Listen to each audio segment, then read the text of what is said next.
Afternoon, ladies and gentlemen. Adam Steele from Hot Pole Studios here, and today we're going to be talking about DI boxes. Specifically, a set of DI boxes that have come from a company all the way in Latvia. This is Simpleway's range of DI boxes. Let's check them out, see what the differences are, see why maybe we should get one.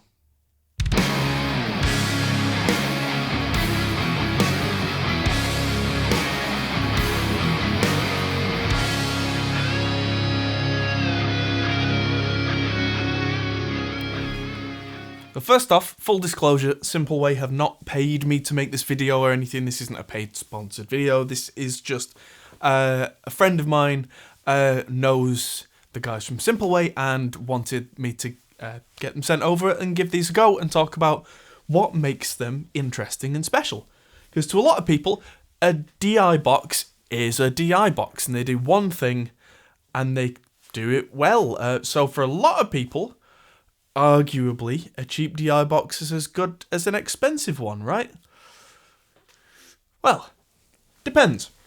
So, Simpleway have sent us 3 different DI boxes. Their D1 is their standard DI box, which doesn't use any op-amps at all and has some very interesting features. The J1 is a DI box with the same features, but also with a JFET input, which makes the sound quite a bit different depending on what you're feeding it. And then they've sent me this very special premium one. This is the HD one. And this is an expensive little beast, but this is made with things like really nice Nishikon capacitors and silver solder and thicker traces on the board that are covered in gold. So, you know, this is the real, like, if you're a proper audiophile and you like the sound of these, this is probably the one to get. But then, of course, like anything, the question will be, and we will talk about this later, do they justify their price? So, let's find a couple of cheap DI boxes to shoot this out against, shall we? Right, so I've got a few others here to use in the shootout, and most of them are from Behringer Corner. I've got an Ultra DI 600p, this is the cheap passive thing from Behringer.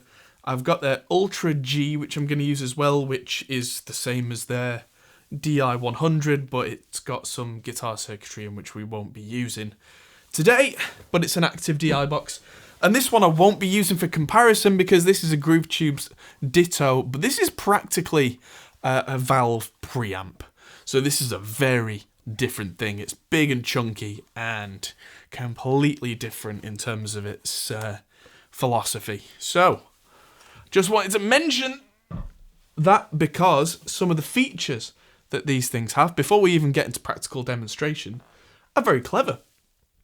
So, of course, it's a jack on the input and a jack on the output, and it's designed for some very loud levels. It looks like the D1 can handle plus 10 dBu, I believe it's the same on the HD one. The J1 can handle 14 dBu as plus 14, so it can really handle quite a loud input. But generally, the design of these is supposed to be going up against something like a Radial J48, which is a very common DI box used in studios all around the world, but the design is slightly different. The J48 as an active DI box has an input impedance of 200 kilo ohms, which sounds quite high until you realise that a lot of the things that we plug into them, like passive guitars, much prefer higher impedance. Generally, the accepted wisdom is 1 mega ohm is good. These are all designed to respond at 4.7 mega ohms, which is a lot. And it's the kind of thing where high end becomes clearer, and I've definitely noticed, not with these yet, because I've barely tried these, but overall with DI boxes, if they have higher impedance. If you record one single track, you might notice it's quite nice. when you've got several tracks going on over the process of an entire recording, you really start to notice those differences. Next thing that's really clever is the outputs on these. These have what they call a low Z through. Now that struck me as a little odd at first, but it turns out what this is. A lot of older revision DI boxes like this Groove Tubes thing, they'll have a loop output, and that, if you look on the inside, it's just the input and the output are hardwired together so that you can feed the loop output through to something like an amp without it affecting the tone at all. That can be a good thing, but that can also be a bad thing, because let's say you're using a 20-foot guitar cable to go over to a DI box, then using another 20-foot cable to go over to the amp. Suddenly, because of the loop output being directly connected, that's a 40-foot cable. That is when that sort of design starts to become potentially an issue. Whereas this is a separate buffered output. I believe it's less than 20 ohms on the output, and because it's buffered, you can then use that to drive a channel into an amp that's some distance away on a long cable, and the tone will not be as dark. You won't have as much tone loss. That's the argument anyway. We'll see how that stacks up. I will put one of the amps here and try that with the setup there to try and see how much difference that actually makes. There's a 0 and 20 dB pad switch, which is very common on a lot of DI boxes, but it's a great feature to have. It's a low Z output, which is great for driving long lines. And here's something that really piqued my interest. So it's got a ground and lift switch. A lot of the time when I'm working live, I'll talk to non-engineers about these, and they'll say, well, what is that? What's the point? What's the switch for? One of the things is to get rid of ground loops. If you've got 2 points to ground, then you'll hear things like horrible buzzing and background noise, and in that case, you tend to use that to lift the ground. But a lot of the time, what people don't realise is that if the ground is lifted here, and the ground is also lifted on the other side, that can add up to there being no ground on any of your electrical equipment, which can lead to, if there's any sort of static buildup or anything, then you can end up being electrically shocked. Not safe, not good. This really clever little feature here, next to the 48-volt light, is a warning light. If, for whatever reason, your equipment isn't grounded at all, this will start to glow red. And so engineers can see that on stage and go, there's a problem, let's find the problem. And whether the solution is to sort out the grounding on some other piece of equipment, or whether it is to make this properly grounded, that means that that's a very clever little system that could potentially save someone's life. And I don't know why this isn't on more DI boxes. I've tried all sorts of setups this afternoon while I've been preparing to film this, of trying to get some sort of ground problem. And in the studio, I can't produce a ground problem, which is probably for the best. Most of my equipment is properly grounded. You know, that's a good thing. But especially live, you go from venue to venue, it can be like the Wild West. Quite often, power sockets in the walls are damaged in live venues where someone's kicked it the night before, or some of your equipment might be failing from being thrown in the back of the truck every night for a year. Whatever the reasoning is, when you're doing stuff live, it does tend to result in some potential issues that wouldn't be there in a studio. And having things like that, very useful indeed. I think it's time to start looking at the sound of some of these things.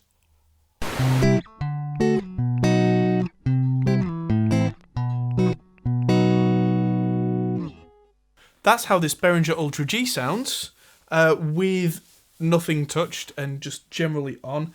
Guitar's in coil split mode with both pickups on, so you get that ultra cool sound. Now let's turn on our JCM 900. Change it to humbucker bridge.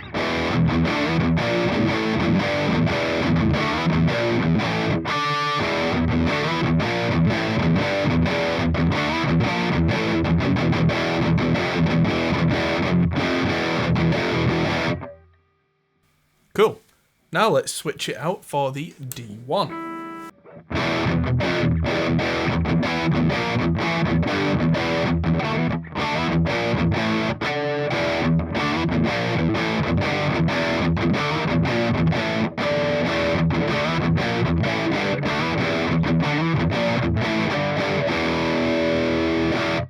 That definitely jumps out the speakers more to me. I don't know about you. We'll do a back-to-back comparison at the end so you can definitely hear between them. But let's... That's interesting. In coil split mode, it seems like the amount of noise is less. Let's turn these effects off. So this is what it sounds like straight through.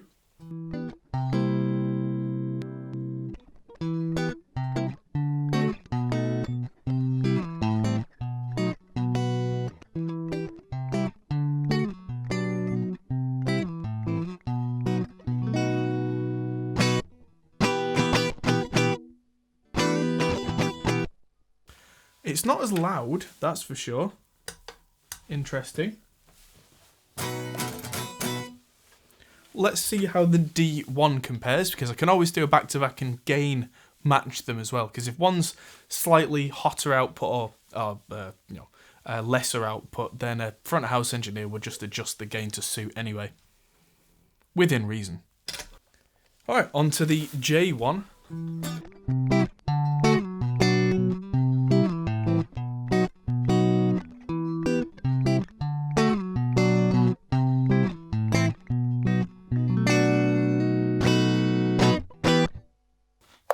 Not bad. Let's try this one through the amp.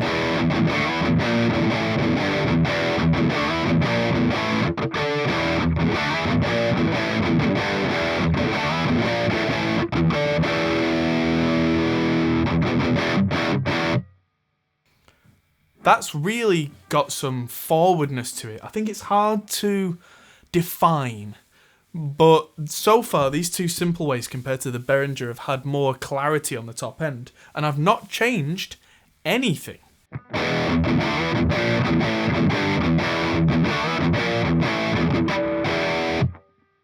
And last but not least, let's play with the expensive one.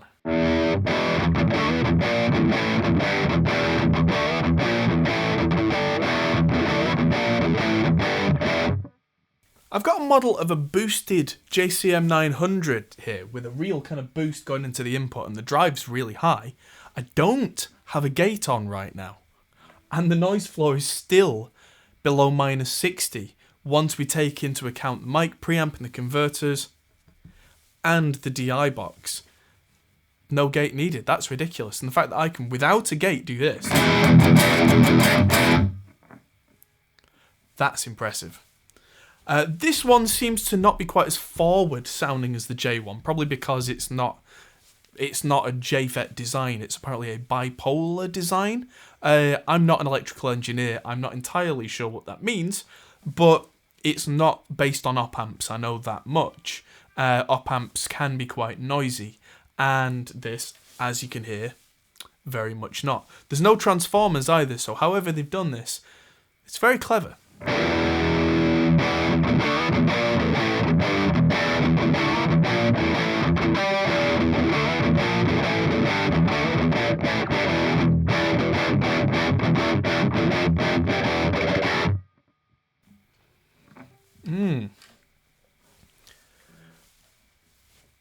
Interesting. Let's go back to the super clean.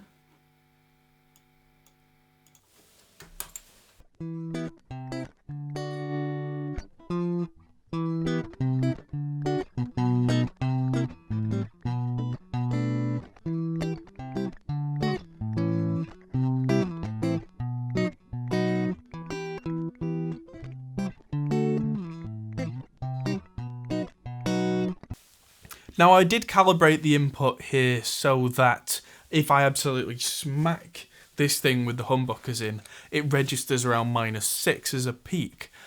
Because personally I don't really like DI boxes to be absolutely slammed to the maximum on the input, because that can start to distort the waveform.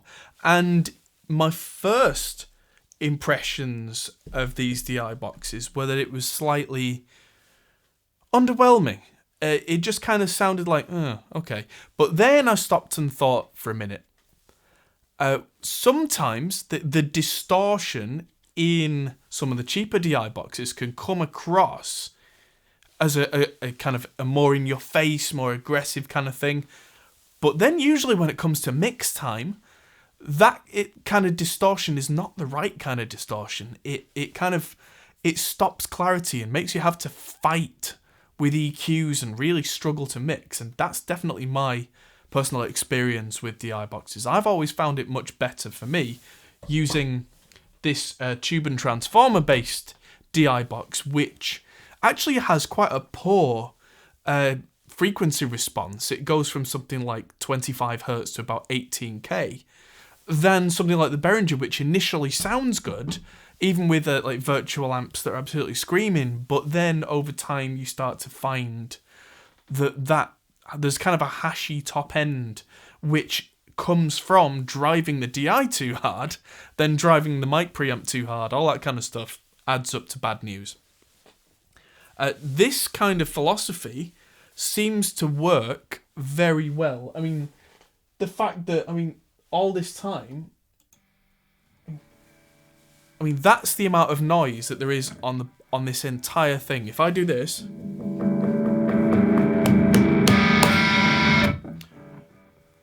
but I make more noise by touching this scratch plate than this makes at all through the entire amplified rig. That is absolutely incredible. Now, the fact that these are all designed to have really high impedances makes me think that these would be really good for recording acoustic guitars that don't have a preamp inbuilt, when they've got just a pickup and it's really, really just raw.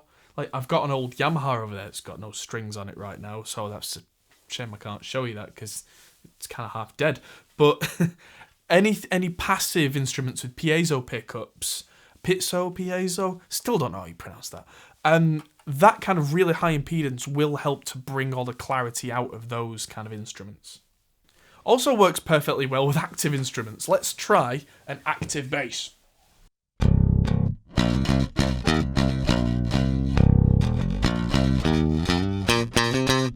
Alright, so this bass is an active bass that's got everything pretty much cranked. It's a proper, like, high voltage, high output, Music Man style bass from Ibanez, but it's down tuned with thick strings to B. And a lot of DI boxes that I've used this with have had trouble. This doesn't have the pad on right now, and yet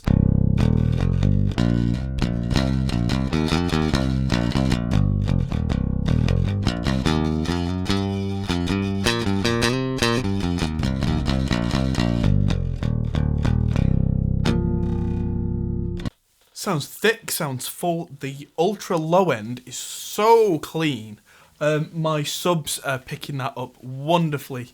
Quite often with cheap DI boxes, in my experience, the ultra low end tends to kind of get softened off. I mean, if you want to soften it off in a mix, that's your choice with EQ. But let's just compare this HD one to this J one.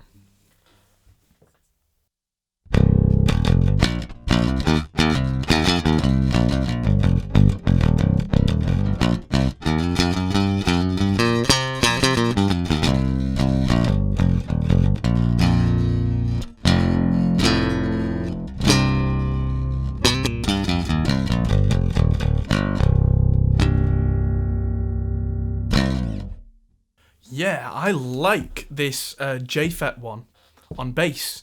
It really sounds like it jumps out the speakers to me. The HD one, and by extension probably the D one, sound very honest, but I actually like that slightly aggressive, slightly gutsy feel.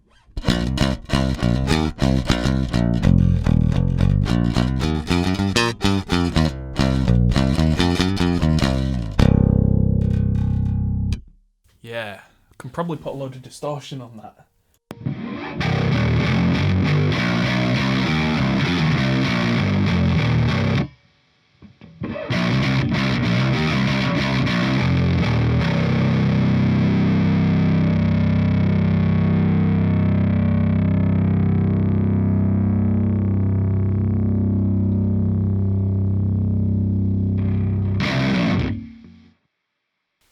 Yeah, all that hissing noise that you just heard then is entirely the active preamp in this.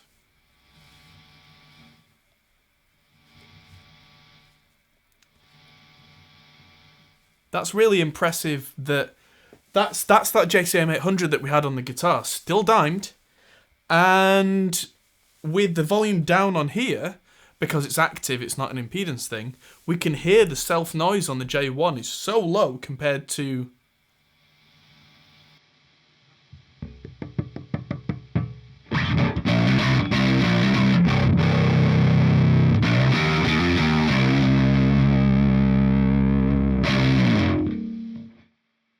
Yeah, that's some seriously low noise. That's impressive. Alright, time for a change of pace. Now here we have the Yamaha DX7. So this is a line level output that's relatively high output. Let's see how... Let's start with the J1 this time, see how it copes.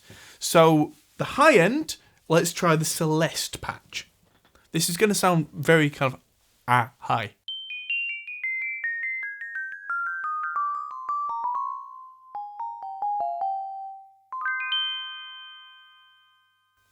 Sounds nice. But here's the one that's the real test. Bass 3. This one really makes my subs move.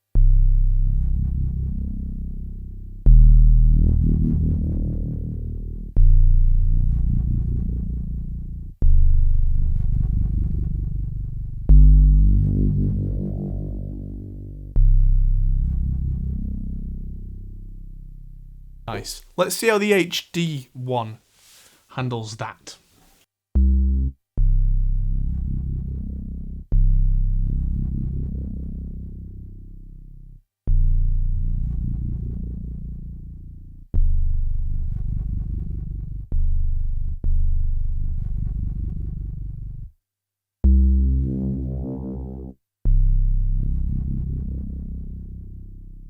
Not sure that the HD one likes this much level.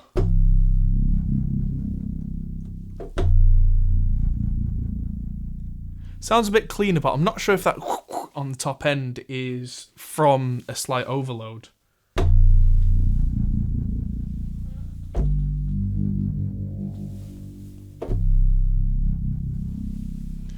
But let's go back to that Celeste patch.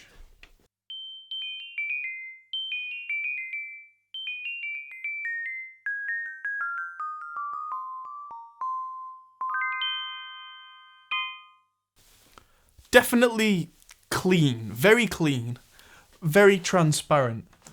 Again, personally, I think I'm preferring this J1. I like the character. Character is what sells something like this for me. These are great, but seems to be favouring that one.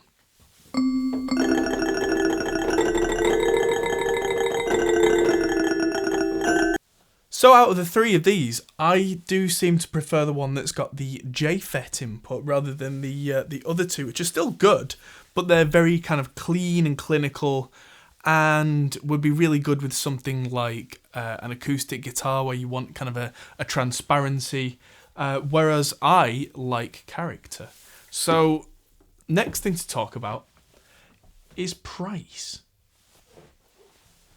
Okay, I'm running out of time today. I wanted to talk about the low impedance buffer output as well, but that's just going to have to be something that is for another time. If you've ever seen videos about long cables and softening off guitar tones, this will basically stop that. So as long as your first lead is that goes into here, that will then be the length of the cable as far as the amp sees, so then you can run a longer cable to a further off kind of amp. So you might want to have one of these at the front of a stage next to you maybe, and then run the cable back to the guitar amp from that.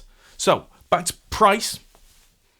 These are not the cheapest DI boxes I've ever seen. The D1 is €130. I mean, they are built like a tank, and that price range is roughly in that kind of radial premium type price range. And the JFET one is €140, so it's only a little bit more. And I think, if possible, I'll be seeing if I can work out some way of keeping this one, because that really did add something significant to the DX7, and it really kind of fattened up the bass with that JFET input. JFET is not too different from like having like a first tube stage without the valve harmonics. It does a certain thing that is quite pleasing, and I've always liked that kind of sound personally.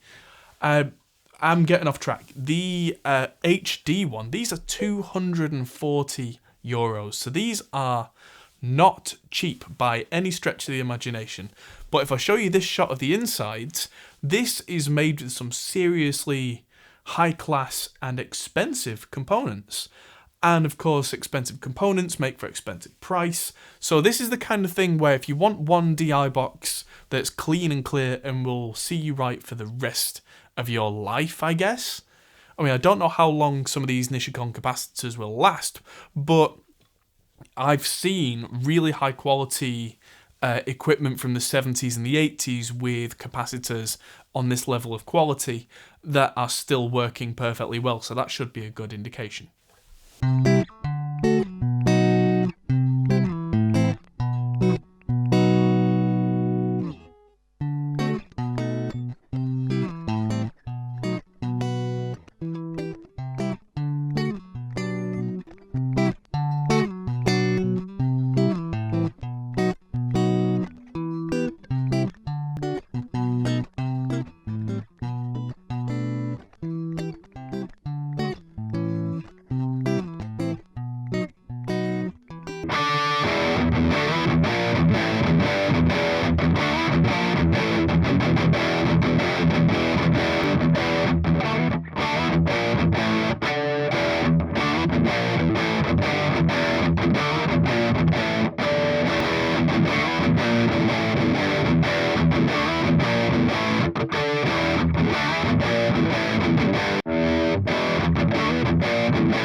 So there we have it. Go to simpleway.audio to check out their DI boxes and microphones they make as well, I believe. They also make rack mount 8-channel versions of the D and J, like the D8 and J8, which if you really, really need loads of channels, there's an option for you. Check that out. Hope you appreciated this video. Stick around for more content because there's always loads coming. Reaper tips, mixing videos, live streams, weekly podcast, all sorts of stuff. So have a look on our Discord and check out everything. I'm Adam for Hot Ball Studios, and I'll see you in the next video. Goodbye.